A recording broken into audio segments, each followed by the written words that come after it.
आइए बात करते हैं मोल्स की। यार मेरे को एक चीज बताओ, मोल्स में इतना कंफ्यूज होने की जरूरत क्या है?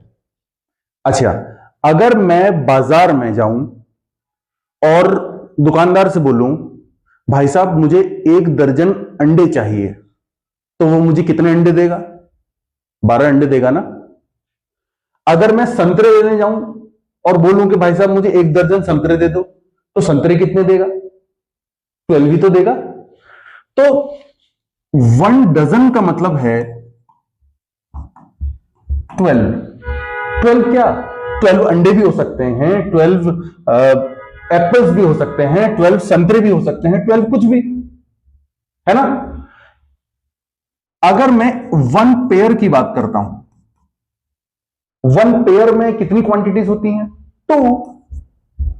हमेशा 2 क्वांटिटी मिलकर पेयर बनाती हैं, 12 चीजें मिलकर 1 दर्जन बनाती हैं। बिल्कुल वैसे ही मोल भी होता है।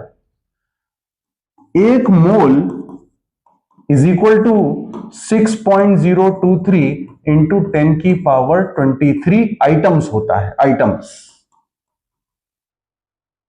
अभी कुछ भी हो सकते हैं। अगर मैं बाजार में जाऊं और बोलूं भाई साहब मुझे 1 मोल अंडे दे दो, तो दुकानदार मुझे इतने अंडे देगा। जैसे दर्जन बोलने पर 12 देता है, वैसे ही मोल बोलने पर इतने देगा। अगर मैं बाजार में जाऊं और कहूं भाई साहब मुझे सेव दे दो 1 मोल, तो कितने एप्पल देगा मेरे को? 6.023 10⁻23 एप्पल्स दे देगा। अरे भैया, जो दर्जन 12 होता है, पेयर 2 होता है, वैसे ही मोल 6.023 10⁻23 होता है। तो फिर अगला सवाल बच्चों का, सर हम इसको अपनी नॉर्मल लाइफ में यूज क्यों नहीं करते? हम बाजार में जाके हमेशा मोल्स में सामान क्यों नहीं खरीदते? क्योंकि ये नंबर बहुत बड़ा है, 10⁻23 मिलियन से भी ज्यादा है। इसीलिए हम आम जिंदगी में कभी मोल इस्तेमाल ही नहीं कर पाते। क्यों? क्योंकि मैं बाजार में जाऊंगा और मैं दुकानदार में गया, दुकानदार के पास गया, मैंने उससे बोला भाई साहब मुझे 1 मोल अंडे दे दो, तो वो 6.023 10⁻23 अंडे कहां से लाएगा? इतने सारे अंडे किस दुकानदार के पास है किसी के पास? नहीं है।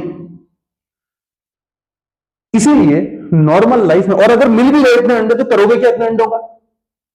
इसीलिए हम लोग मोल्स आम जिंदगी में इस्तेमाल नहीं करते। लेकिन जहां पर बात आती है एटम या सब एटॉमिक पार्टिकल्स की, जैसे एटम्स की अगर हम बात करें, या इलेक्ट्रॉन्स की बात करें, या प्रोटॉन्स की बात करें, वहां पर जब हमें खूब सारे एटम्स को कलेक्ट करना होता है, तो हम 1 दर्जन अगर एटम कलेक्ट करेंगे तो वो बहुत कम दिखाई देंगे। आम जिंदगी में मोल बहुत ज्यादा है, लेकिन एटम्स के लिए दर्जन बहुत कम है। इसीलिए हम लोग एटम्स और सब एटॉमिक पार्टिकल्स के लिए यूज करते हैं मोल्स। समझ में आई बात? अगर मैं बोलूं 1 मोल में कितने एटम्स होते हैं, तो 1 मोल में 6.023 10⁻23 एटम्स होंगे। मेरी बात सभी के समझ में आ गई होगी। और मोल्स इससे ज्यादा कुछ नहीं है, ये सिर्फ कलेक्शन है नंबर ऑफ क्वांटिटीज का। दर्जन का मतलब 12 होता है, मोल का मतलब 6.023 10⁻23 होता है। समझ में आई बात? फिर नेक्स्ट बच्चा पूछेगा कि सर मोल ही क्यों?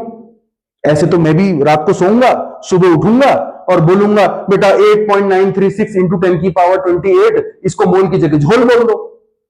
तो फिर मोल ही क्यों? उसके लिए मैं आपको आगे समझाता हूं, मेरी बात ध्यान से सुनना। अगर आप पीरियोडिक टेबल देखते हो, पीरियोडिक टेबल, तो उसमें ऑक्सीजन का मास कितना लिखा है? ऑक्सीजन का मास लिखा है 16 ग्राम। अब तुम सोचो, ऑक्सीजन का एक एटम कभी 16 ग्राम का हो सकता है? कभी नहीं हो सकता। ऑक्सीजन का एक एटम कभी 16 ग्राम का होगा तो वो आंखों से दिखाई देगा यार।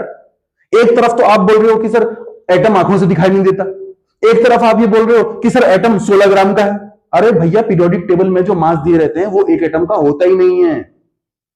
हाँ, बहुत से बच्चों को कंफ्यूजन है, बहुत सिंपल सी बात है, लेकिन है कंफ्यूजन कि सर ऑक्सीजन का मास तो 16 होता है, नाइट्रोजन का मास तो 14 ग्राम होता है।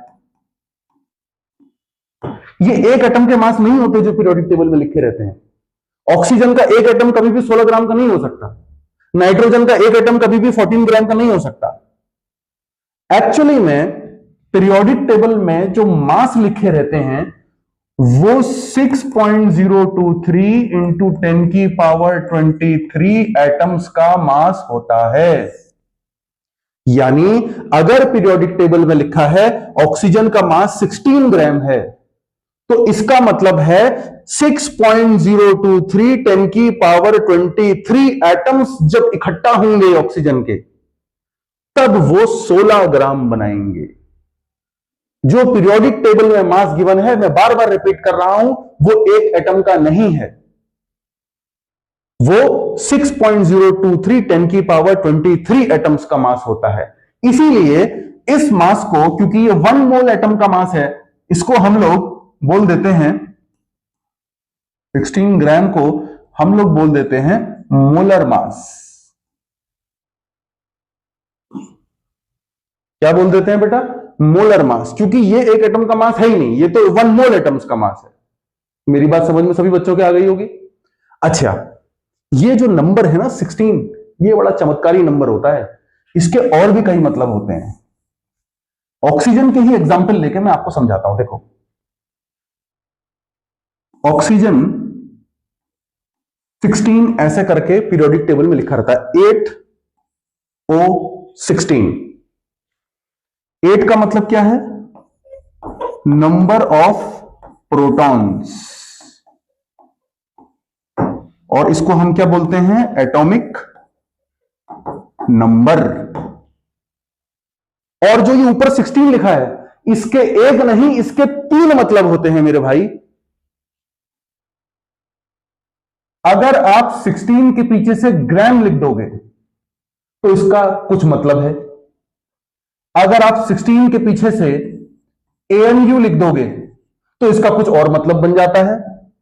और अगर 16 के पीछे से आप कोई यूनिट यूज मत करो तो इसका अलग मतलब बन जाता है। अगर मैं ग्राम लिखता हूं तो इसका मतलब होता है मोलर मास। हम इस टाइम पर इसको क्या बोलते हैं? Molar mass.